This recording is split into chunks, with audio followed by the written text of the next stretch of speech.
Hello friends, welcome to my YouTube channel AS knowledge point. Friends, आज मैं आपको UPSC को डिटेल में बताने वाला हूं कि आखिरकार ये यूपीएससी है क्या, और फ्रेंड्स यूपीएससी की एग्जाम देने के लिए आपकी एलिजिबिलिटी क्या होनी चाहिए, मतलब आपकी योग्यता क्या होनी चाहिए। ऐसे ही यूपीएससी से रिलेटेड बहुत सारे पॉइंट है जो कि मैं आपको इस वीडियो में बताने वाला हूँ। सो फ्रेंड्स, वीडियो को एंड तक जरूर देखें।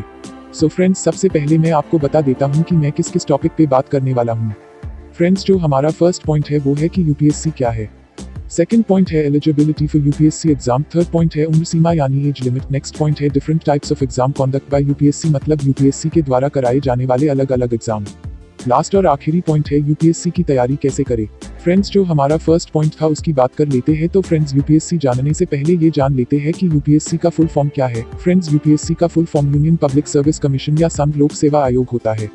फ्रेंड्स, यूपीएससी भारत का प्रमुख भर्ती एजेंसी में से एक है। यह सभी भारतीयों को सेवाओं के लिए नियुक्त करता है और परीक्षाओं का आयोजन करता है, जिसमें देश के सर्वश्रेष्ठ सभी सेवाएं सम्मिलित है, जैसे आईएएस, आईपीएस, आईआरएस और अन्य सभी सरकारी नौकरियां जो इन परीक्षा में सम्मिलित है। फ्रेंड्स, अब बात कर लेते हैं कि यूपीएससी का एग्जाम देने के लिए आपकी एलिजिबिलिटी यानी आपकी योग्यता क्या होनी चाहिए। फ्रेंड्स, यूपीएससी का एग्जाम देने के लिए कैंडिडेट के पास कम से कम केंद्रीय या राज्य सरकार से मान्यता प्राप्त यूनिवर्सिटी से किसी भी स्ट्रीम से ग्रेजुएशन की डिग्री होना अनिवार्य है, यानी यूपीएससी देने के लिए कैंडिडेट को ग्रेजुएशन करना बेहद जरूरी है। फ्रेंड्स, अगर आपका ग्रेजुएशन नहीं कंप्लीट है तो इस स्थिति में आप यूपीएससी का एग्जाम नहीं दे सकते हैं, मतलब without graduation no exam. Age limit की बात करें तो फ्रेंड्स, इसमें अलग अलग कैटेगरी वालों के लिए अलग अलग एज लिमिट होती है। फ्रेंड्स, एक एक करके हम सभी कैटेगरी को देखेंगे कि किस कैटेगरी के कैंडिडेट के लिए कितनी एज लिमिट है। सबसे पहले हम बात कर लेते हैं जनरल यानी सामान्य। फ्रेंड्स, जनरल वर्ग के कैंडिडेट के लिए मिनिमम एज 21 और मैक्सिमम एज 32 होना चाहिए, तो आप यूपीएससी के लिए एलिजिबल है। फ्रेंड्स, जनरल वर्ग के छात्र 6 बार यूपीएससी का एग्जाम दे सकते हैं। ओबीसी यानी अन्य पिछड़ा वर्ग। फ्रेंड्स, ओबीसी वाले कैंडिडेट को एज लिमिट में 3 वर्ष की छूट दी जाती है। फ्रेंड्स, ओबीसी कैटेगरी के कैंडिडेट अगर एग्जाम देना चाहते हैं तो उनकी मिनिमम एज 21 और मैक्सिमम एज 35 होना चाहिए, तो आप यूपीएससी के लिए एलिजिबल है। फ्रेंड्स, ओबीसी के छात्र अधिकतम 9 बार यूपीएससी का एग्जाम दे सकते हैं। SC/ST वाले कैंडिडेट को देखा जाए तो इनको एज लिमिट में 5 वर्ष की छूट दी जाती है, जो कि जनरल और ओबीसी वालों के अपेक्षा बहुत अधिक है। इनकी एज लिमिट को देखा जाए तो मिनिमम एज 21 और मैक्सिमम एज 37 होना चाहिए, तो आप यूपीएससी के लिए एलिजिबल है। फ्रेंड्स, SC/ST वाले कैंडिडेट के लिए सबसे बड़ी बात यह है कि वो अपनी एज लिमिट में अनलिमिटेड यूपीएससी एग्जाम दे सकते हैं। फ्रेंड्स, यूपीएससी के द्वारा विभिन्न प्रकार के एग्जाम कराए जाते हैं। देख लेते हैं कि यूपीएससी के द्वारा कौन कौन से डिफरेंट एग्जाम कराए जाते हैं। फ्रेंड्स, जो फर्स्ट है वो है CSE यानी सिविल सर्विस एग्जामिनेशन। फ्रेंड्स, अब हम लोग इसके डीप तक नहीं जाएंगे, नहीं तो वीडियो काफी लंबा चौड़ा हो जाएगा और टाइम टेकन भी ज्यादा होगा। फ्रेंड्स, सेकंड है ESE यानी इंजीनियरिंग सर्विस एग्जामिनेशन। थर्ड है CDSE combined defence service exam. Next है IFS यानी इंडियन फॉरेस्ट सर्विस। नेक्स्ट है NDA यानी नेशनल डिफेंस एग्जामिनेशन। फ्रेंड्स, इसके बारे में तो आप में से बहुत लोगों को पता भी होगा। फ्रेंड्स, इसके अलावा आयोग द्वारा विभिन्न सरकारी परीक्षाओं का आयोजन करवाया जाता है, जिसमें IPS, IAS, IRS, IES, NDA, NA, CMS, IFS, CAPF combined Jio scientist and geologist आदि परीक्षाएं सम्मिलित है। इसके साथ ही कई अन्य सरकारी विभागों में नियुक्ति के लिए परीक्षा का आयोजन भी करवाती रहती है। फ्रेंड्स, यूपीएससी एग्जाम के लिए सिलेबस की बात कर लेते हैं। मैं आपको बता दूं कि यूपीएससी का एग्जाम 2 स्टेप में होता है। स्टेप फर्स्ट में आपका प्रीलिम्स एग्जाम क्लियर करना होता है और स्टेप सेकंड में आपका मेंस एग्जाम इंटरव्यू वगैरह होता है। सो फ्रेंड्स, स्टेप फर्स्ट यानी प्रीलिम्स की एग्जाम का सिलेबस की बात कर लेते हैं। फ्रेंड्स, यूपीएससी की सिविल सर्विस की परीक्षा में 2 पेपर होता है। पहला paper civil service aptitude test paper और दूसरा पेपर जनरल स्टडी या जनरल एबिलिटी टेस्ट होता है। फ्रेंड्स, पहला पेपर जो कि 2 घंटे का होता है और 200 अंकों का होता है, इसमें निम्नलिखित टॉपिक पूछे जाते हैं। पॉइंट नो फर्स्ट, राष्ट्रीय और अंतर्राष्ट्रीय महत्व की समकालीन घटनाएं। सेकंड पॉइंट, भारत का इतिहास और भारत का राष्ट्रीय आंदोलन। नेक्स्ट, भारत और विश्व का भूगोल। नेक्स्ट, भारतीय राजनीति विज्ञान और शासन संविधान। नेक्स्ट, राजनीतिक तंत्र, पंचायती राज, लोक नीति, अधिकार। आर्थिक एवं सामाजिक विकास, धारणीय विकास, गरीबी, समावेशी विकास और अन्य सामाजिक एवं आर्थिक समस्या। नेक्स्ट, पर्यावरण, जैव विविधता और जलवायु परिवर्तन और सामान्य विज्ञान। Paper second. फ्रेंड्स, ये जस्ट क्वालिफाइंग पेपर होते हैं, इसमें आपको सिर्फ पास होना होता है, इसमें आपके पहले पेपर का अंक नहीं जोड़ा जाता है।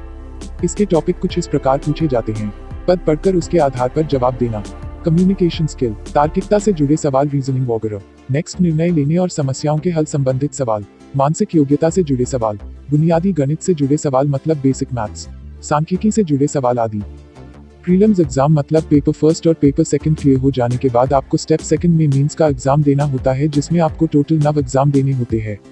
फ्रेंड्स, मेंस का एग्जाम प्रीलिम्स से थोड़ा अलग होता है, क्योंकि प्रीलिम्स के एग्जाम में आपसे ऑब्जेक्टिव टाइप के MCQS क्वेश्चन पूछे जाते हैं, लेकिन मेंस के एग्जाम में ऐसा नहीं है। इसमें आपको अपना आंसर डिस्क्रिप्टिव लिखना पड़ता है। फ्रेंड्स, मेंस के एग्जाम सिलेबस की बात कर लेते हैं। पेपर फर्स्ट जो होता है फ्रेंड्स, वो ऐसे का होता है जो कि 250 मार्क्स का होता है। पेपर सेकंड, जिसको GS फर्स्ट के नाम से भी जाना जाता है, जिसमें हिस्ट्री, जियोग्राफी, इंडियन सोसाइटी से प्रश्न पूछे जाते हैं, ये भी 250 मार्क्स का ही होता है। Paper third, GS second friends, इसमें आपसे polity, social justice, governance, international relation ये से प्रश्न पूछे जाते हैं फ्रेंड्स। पेपर थर्ड भी 250 मार्क्स का होता है। पेपर फोर्थ, GS थर्ड में friends economics, science and technology, internal security, disaster management से प्रश्न पूछे जाते हैं, जो कि 250 मार्क्स के होते हैं। पेपर फिफ्थ यानी GS फोर्थ, इसमें फ्रेंड्स आपसे एथिक्स यानी आचार विचार से प्रश्न पूछे जाते हैं। पेपर सिक्स जो होता है फ्रेंड्स, वो इंग्लिश का पेपर होता है। ये जस्ट क्वालिफाइंग पेपर होता जो कि 300 मार्क्स का होता है। यदि आप 75 मार्क्स भी लाते हैं तो आप क्वालिफाई है। MTLB का आपको सिर्फ पास होना है। फ्रेंड्स, पेपर 7 भी क्वालिफाइंग पेपर होता है। इसमें आपको भारतीय संविधान के 22 लैंग्वेजेस में से किसी एक लैंग्वेज को सिलेक्ट करना होता है। अधिकतर लोग हिंदी ले लेते हैं फ्रेंड्स। ये कोई बहुत ज्यादा टफ पेपर नहीं होता है, इसे आप इजीली पास कर सकते हैं। फ्रेंड्स, पेपर 6 और जो 7 का मार्क्स होता है वो ऐड नहीं किया जाता है।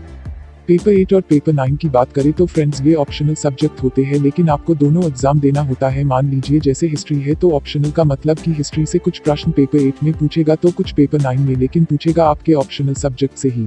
यानी टोटल 1750 मार्क्स का होता है। इसमें सिर्फ paper first, second, third, fourth, fifth, 8 और 9 के मार्क्स जुड़े होते हैं।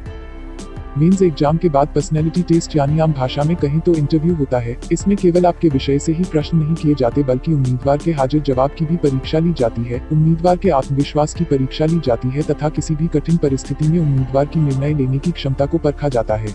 फ्रेंड्स, UPSC परीक्षा का सबसे कठिन चरण इंटरव्यू ही होता है। बहुत सारे छात्र सभी एग्जाम क्लियर करने के बाद भी इंटरव्यू में ही असफल हो जाते हैं। फ्रेंड्स, UPSC की एग्जाम हमारे देश के सबसे कठिन एग्जाम में से एक है। इसमें आप यह नहीं कह सकते कि किन किन विषय से प्रश्न आता है, इसमें आपके सारे विषय से प्रश्न आ सकते हैं। इसीलिए इस एग्जाम को हमारे देश की सबसे कठिन एग्जाम में एक कहा जाता है। आज भी अधिकतर युवाओं का सपना होता कि वह UPSC क्लियर करें, पर उन्हीं युवाओं का सपना सफल हो पाता है जो कि अपने मेहनत सही दिशा में करते हैं। और फ्रेंड्स, किसी भी चीज में सफल होने के लिए सबसे पहले हमें उसकी जानकारी जुटा लेनी चाहिए। फ्रेंड्स, UPSC की परीक्षा में अच्छे अंक लाने के लिए आपको निरंतर बहुत ही मेहनत करना होता है। आपको हर एक विषय को बहुत अच्छे से पढ़ना होता है। सारे विषयों की बेसिक जानकारी के लिए आपको कक्षा 6 से लेकर कक्षा 10 तक की NCERT की सारी किताबें पढ़नी होती है। इसके अलावा आपको कंप्यूटर एप्लीकेशन की जानकारी होना भी बहुत जरूरी है। फ्रेंड्स, तैयारी करने से पहले सबसे पहले किताबों का सही चुनाव अति आवश्यक है। आपको उन्हीं किताबों का अध्ययन करना चाहिए जो UPSC एग्जाम के लिए सुझाई जाए। आपको इन किताबों को 1 नहीं 2-3 बार पढ़ना चाहिए। फ्रेंड्स, पहली बार में आपको चैप्टर्स डिसाइड करना होगा कौन कठिन है, कौन सरल है। दोबारा जब आप पढ़ें तब जो अहम चैप्टर है यानी कठिन वाले उससे शुरुआत करें। अगर आप प्रीलिम या मेंस से पहले इन किताबों का एक बार फिर अध्ययन कर लेंगे तो काफी अच्छा हो जाएगा, जिससे आम भाषा में स्टूडेंट रिवीजन कहते हैं। दूसरी बात, अगर आपको मालूम है कि सिविल सर्विस एग्जाम में करंट अफेयर्स और जनरल नॉलेज यानी GK काफी मायने रखते हैं, एक हद तक कहीं तो यह काफी जरूरी है। पेपर 1 करंट अफेयर्स और GK से कम 30 से 40 सवाल पूछे ही जाते हैं। इन चीजों को पूरा करने के लिए किताबों के साथ साथ आपको न्यूज़पेपर और मैगजीन रोजाना अध्ययन करना भी अति आवश्यक है। अंतिम और सबसे आखिरी बात जो सिर्फ UPSC ही नहीं बाकी परीक्षाओं के लिए भी जरूरी है, वह है तैयारी शुरू करने से पहले एक रूटीन बनाना और उसे अमल करना। इसके लिए आपको 10 से 12 महीने की रूटीन बनानी होगी और इस रूटीन को आपको समय के अनुसार पेपर 1 और पेपर 2 के लिए बांटना होगा। पेपर 2 यह पेपर 1 के बाद होगा। अगर आप पेपर 1 में अच्छे अंकों के साथ पास हो जाते हैं यानी पेपर 2 क्वालिफाइंग पेपर है। इसीलिए फ्रेंड्स, उससे पहले आपको ज्यादा फोकस पेपर 1 यानी जनरल स्टडी पर करना होगा तथा आप तैयारी किस प्रकार कर रहे हैं। इसके लिए आपको प्रतिदिन मॉक टेस्ट देना भी अनिवार्य है। इससे आपको पता चलेगा कि आपकी तैयारी किस दिशा में और किस लेवल तक पहुंची है। उस हिसाब से आप अपनी रूटीन में परिवर्तन ला सकते हैं ताकि आपकी तैयारी और अच्छी हो सके। फ्रेंड्स, आपको UPSC की 10 से 15 साल के पुराने प्रश्नों को भी हल करना बहुत जरूरी है। इन प्रश्नों से हमें अंदाजा लग जाता है कि किस किस तरह के प्रश्न हमसे पूछे जा सकते हैं और इससे हम अपनी तैयारी को और ज्यादा मजबूत कर सकते हैं। फ्रेंड्स, अगर आपको ये जानकारी अच्छी लगी हो तो वीडियो को लाइक कमेंट जरूर करें और यदि आप इस चैनल पे नए हैं तो चैनल को सब्सक्राइब करना ना भूलें। तब तक के लिए